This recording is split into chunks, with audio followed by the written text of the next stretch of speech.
இன்னைக்கு சமையல் விருந்தில் நம்ம வந்து ஒரு சாக்லேட் ரெசிபி பார்க்க போகிறோம். பாப்கா சாக்லேட் எப்படி பண்ணுறதுன்னு பார்க்க போகிறோம். இது ஒரு பிரெட் ரெசிபி தான், பட் நம்ம அதை சாக்லேட்லாம் சேர்த்து பண்ண போகிறோம்.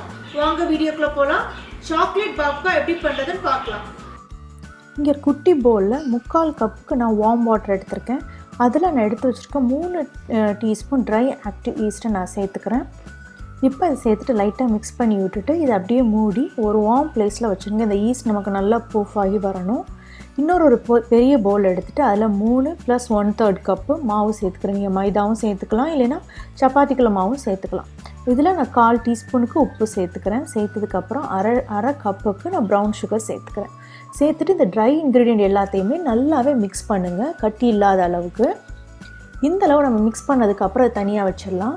இங்கே நான் ஒரு 3 முட்டை எடுத்திருக்கேன், மீடியம் சைஸ் முட்டை எடுத்து அதை நான் வந்து ஒரு பவுலில் உடச்சி ஊற்றிக்கிற போகிறேன். எப்போவுமே நீங்கள் வந்து பேக் பண்ணும்போது முட்டையை ஃப்ரிட்ஜிலேருந்து எடுத்து கொஞ்ச நேரம் வெளியே வச்சுட்டு அதுக்கப்புறம் நீங்கள் யூஸ் பண்ணுங்கள். இப்போ 3 முட்டையை உடச்சாச்சு. நாம் இதை நல்லா அடிச்சுக்கலாம், நல்லா பீட் பண்ணி வச்சுக்கிறோங்க. இதை இப்போ முட்டை கலவை நமக்கு ரெடி ஆயிடுச்சு. இப்போ ஈஸ்ட்டும் நமக்கு ரெடி ஆயிடுச்சு இல்லையா? இப்போ அந்த ட்ரை இன்க்ரீடியன்ட் மிக்சரில் நம்ம எடுத்து வச்சுருந்த ஈஸ்ட்டை சேர்த்துக்கலாம். ஈஸ்ட்டை சேர்த்ததுக்கு அப்புறம் லைட்டாக மிக்ஸ் பண்ணி விடுங்க. அதை இந்தளவு லைட்டாக மிக்ஸ் பண்ணதுக்கப்புறம் நம்ம அடித்து வச்சுருக்க முட்டையும் இதில் சேர்த்துக்கலாம். முட்டையும் சேர்த்ததுக்கப்புறம் இதை நல்லா மிக்ஸ் பண்ணி விடணும். இந்த அளவுக்கு நல்லா மிக்ஸ் பண்ணதுக்கப்புறம் நம்ம வந்து எடுத்து வச்சுருக்க பட்டர் சேர்க்க போகிறோம். இங்கே 10 டேபிள் ஸ்பூனுக்கு நான் பட்டர் சேர்க்க போகிறேன். இது ரூம் டெம்பரேச்சர் பட்டராக இருக்கணும். அப்போ தான் நம்ம மிக்ஸ் பண்ணும் பொழுது அந்த டோ வந்து நமக்கு ஸ்மூத்தாக கிடைக்கும். பாருங்கள், இந்த அளவு நமக்கு ரூம் டெம்பரேச்சரில் பட்டர் இருக்கணும். நான் இங்கே வந்து கையால் தான் மிக்ஸ் பண்ண போகிறேன். நீங்கள் ஃபுட் ப்ராசஸர் வச்சுருந்தா நீங்கள் அதை கூட யூஸ் பண்ணிக்கலாம்.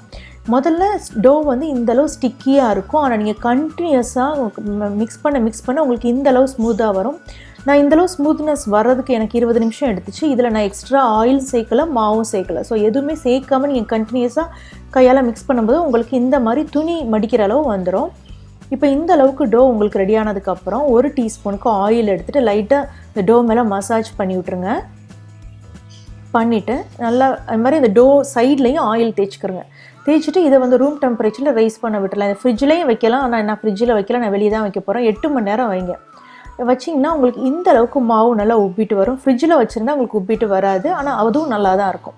ஸோ 8 மணி நேரம் கழிச்சதுக்கப்புறம் இதை லைட்டாக ஒரு தடவை அந்த ஏர் பபுள்ஸ் எல்லாம் எடுத்து விட்டுட்டு ஒரு தடவை மாவை இந்த மாதிரி நல்லா ஸ்மூத்தாக பிசைஞ்சிருங்க.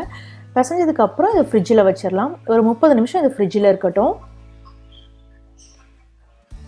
இதுக்கடையில் நான் வந்து சாக்லேட் ஃபில்லிங் ரெடி பண்ணிக்கலாம். ஒரு சாஸ் பேனில் நான் எடுத்து வச்சுருக்க அரை கப்பு பட்டர் நம்ம சேர்த்துக்கிறோம். அதாவது 8 டேபிள் ஸ்பூன் அன்சால்டட் பட்டர் சேர்த்ததுக்கப்புறம் 1 கப்பு சாக்லேட் சிப் சேர்த்துக்கிறேன். சாக்லேட் சிப் வந்து உங்களுக்கு பிடிச்ச ஃப்ளேவர், அதாவது டார்க் சாக்லேட்டோ, மில்க் சாக்லேட்டோ, இல்லை பட்டர் ஸ்காட்சோ, எந்த மாதிரி உங்களுக்கு ஃப்ளேவர் பிடிக்குமோ அந்த மாதிரி சேர்த்துக்கலாம். அது லைட்டாக சாக்லேட் மெல்ட் ஆனதுக்கப்புறம் எடுத்து வச்சுருக்க 3/4 கப்பு பவுடர் சுகர் சேர்த்துக்கிறேன். பவுடர் சுகர் சேர்த்ததுக்கப்புறம் கொக்கோ பவுடர் வந்து அரை கப்புக்கு எடுத்து வச்சுருக்கேன். நான் அதையும் இங்கே சேர்த்துக்கிறேன். சேர்த்ததுக்கப்புறம் அதை எல்லாத்தையும் நல்லா மிக்ஸ் பண்ணுங்கள். நமக்கு ஒரு ஸ்மூத் மிக்சர் நமக்கு கிடைக்கணும். இது மீடியம் டு லோலே வச்சு இந்த மிக்சரை நீங்கள் ரெடி பண்ணணும். இப்போ நல்லா ரெடி ஆயிடுச்சு. இதை ஆற விட்டிங்கன்னா உங்களுக்கு இந்த அளவு பதத்தில் கிடைக்கும். இப்போ நமக்கு சாக்லேட் ஃபில்லிங் ரெடி ஆயிடுச்சு. இது கம்ப்ளீட்டாக ஆறி இருக்கணும் நமக்கு. இப்போ ஃப்ரிட்ஜில் வந்து இந்த டோவை எடுக்கிறோம். நம்ம இதை வந்து ஹாஃபாக கட் பண்ணி எடுத்துக்கலாம். ஒரு ஹாஃபில் தான் நாம் வந்து சாக்லேட் பாப்கா நம்ம செய்ய போகிறோம். ஸோ இப்போ நம்ம வந்து இந்த டோ ஹாஃபை வந்து நம்ம சேவ் பண்ணி வச்சுக்கலாம். ஃப்ரிட்ஜிலேயே நீங்கள் வச்சுக்கலாம், எப்போ தேவையோ அப்போ யூஸ் பண்ணிக்கலாம். இப்போ நான் வந்து சர்ஃபேஸில் வந்து லைட்டாக மாவை தூவி விட்டுட்டு நம்ம எடுத்திருந்த ஹாஃப் இருக்குல்லையே அதை நம்ம இதில் வச்சு சப்பாத்தி ரோலரை வச்சு லைட்டாக உருட்டுங்க. அதாவது வந்து தின்னாக அது செவ்வக ஷேப்பில் இருக்கிற மாதிரி உருட்டி எடுத்துக்கிறோங்க. இந்த பாருங்கள், இந்த அளவு நம்ம நல்லா அதை உருட்டி எடுத்துக்கணும். ரொம்ப திக்காக இருக்கக்கூடாது. இந்த மாதிரி நம்ம செவ்வக ஷேப்பில் நம்ம ஸ்ப்ரெட் பண்ணதுக்கப்புறம் நம்ம எடுத்து வச்சுருந்தோம் இல்லையா சாக்லேட் ஃபில்லிங், அதை இதில் சேர்க்கலாம். சேர்த்துட்டு ஈவனாக ஸ்ப்ரெட் பண்ணி விடுங்க. ஒரே இடத்துல குமிஞ்சிடாத அளவு எல்லா இடம் படுற மாதிரி ஈவனாக ஸ்ப்ரெட் பண்ணதுக்கப்புறம் அந்த ஓரங்களில் வந்து தண்ணியை வச்சு லைட்டாக டச் பண்ணி விட்டுக்கோங்க. ஏன்னா அது நமக்கு ஒரு க்ளூ மாதிரி நம்ம ரோல் பண்ணும்பொழுது நமக்கு நல்லா ஸ்டிக் ஆகிக்கும். அதுக்கு தான் இப்போ 2 கையால் அதை நல்லா டைட்டாக ரோல் பண்ணுங்கள். இந்த மாதிரி ரோல் பண்ணணும். நம்ம எந்த அளவு டோவை நல்லா ஸ்மூத்தாக பிசைஞ்சு வச்சுருக்கோமோ அந்த அளவுக்கு நமக்கு வந்து எலாஸ்டிக்காக ஃப்ளெக்சிபிளாக இருக்கும் நம்ம இந்த மாதிரி ரோல் பண்ணும்போது.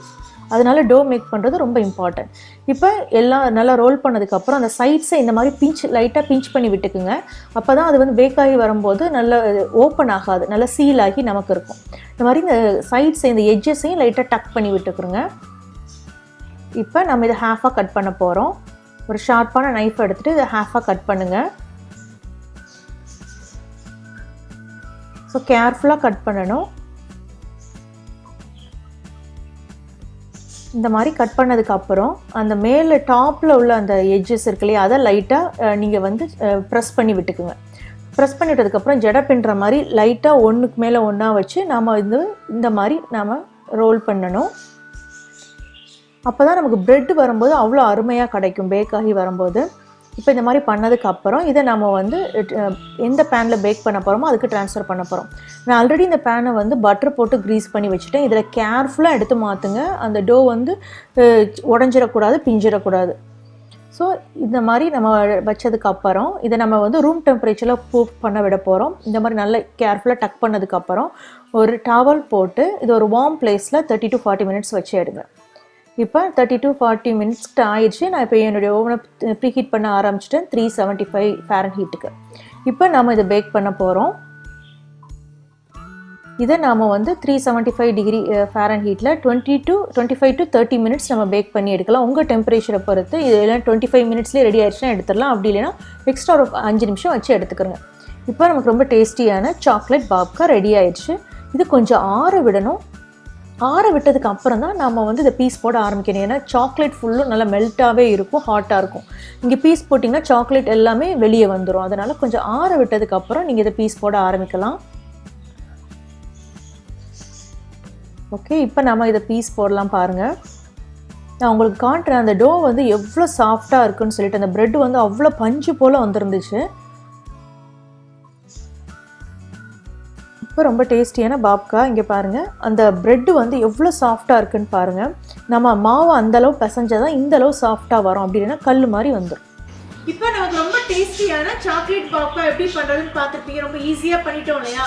நீங்களும் ட்ரை பண்ணி பாருங்கள். பார்த்துட்டு உங்கள் கமெண்ட் சமையல் வந்து போஸ்ட் பண்ணுங்கள். இந்த வீடியோ உங்களுக்கு பிடிச்சிருந்தா சமையல் வந்து சேனல் லைக் பண்ணுங்கள், ஷேர் பண்ணுங்கள். கூட பெல் சிம்பிள் நீங்கள் கிளிக் பண்ணிட்டீங்கன்னா அப்டேட் பண்ணுற வீடியோஸ் அப்படியே கூட பார்க்கலாம். நம்ம இன்னொரு வீடியோவில் சந்திக்கலாம். நன்றி, வணக்கம்.